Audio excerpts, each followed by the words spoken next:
ये बात है 1987 के आसपास की।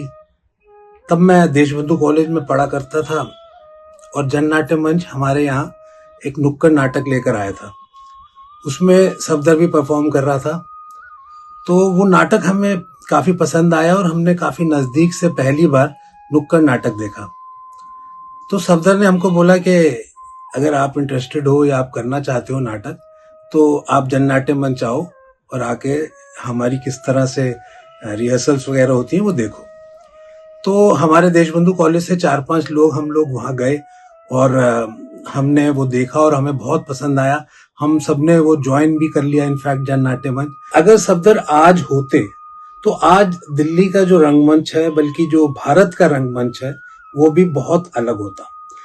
पहली बात जो हमने सफदर से सीखी वो हमारी बहुत वल्नरेबल एज थी और हम एक तरह से खोज रहे थे कि कोई ऐसा इंस्पायरिंग आदमी मिले या कोई ऐसा मेंटोर मिले जो हमें गाइड करे। तो इनफैक्ट जब हमने सफदर के साथ काम करना शुरू करा तो हमें पता चला कि नाटक को क्यों करना चाहिए, नाटक एक्चुअली में किस लिए किया जाता है और नाटक से आप एक्चुअली में मैसेज भी दे सकते हैं। तो ये सब चीजें हमें सफदर के थ्रू ही पता चली।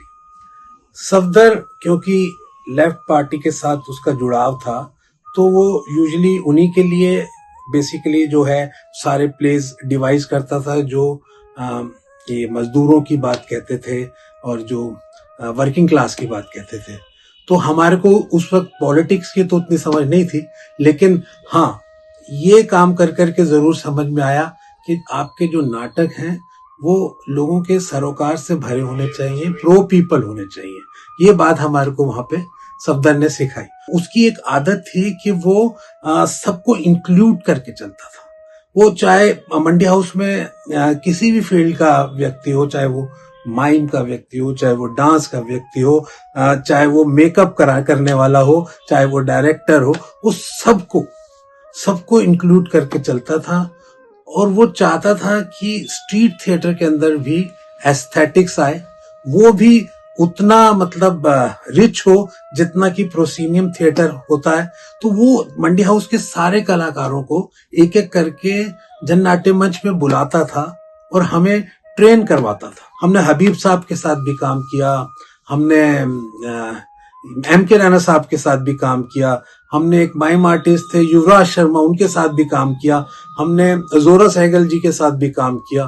तो ये अलग अलग जितने भी बड़े बड़े जितने भी कलाकार, दिग्गज कलाकार थे, उन सब के साथ सफदर के जो उन्होंने मौका दिया, उसी के कारण हम ये सब कर पाए। वो जिस तरह से आपसे बात करता था तो आप उसके सामने बिल्कुल एकदम आपको सच ही बोलना पड़ता था, क्योंकि हम उस वक्त ऐसी एज में थे। कई बार हमको लगता था कि यार हमें छुट्टी मारनी है या हमें इधर उधर जाना है तो हम कुछ झूठ बोल देंगे, लेकिन वो आपकी बात को इतने गौर से सुनता था, इतनी आपको तवज्जो और इज्जत देता था कि आपको लगता था कि जब वो आदमी आपके लिए इतना सोच रहा है तो आप उसके साथ जो है धोखा नहीं कर सकते, आप झूठ नहीं बोल सकते। ये सारी बातें हमारे को सफदर ने सिखाई, सफदर के थिएटर ने सिखाई।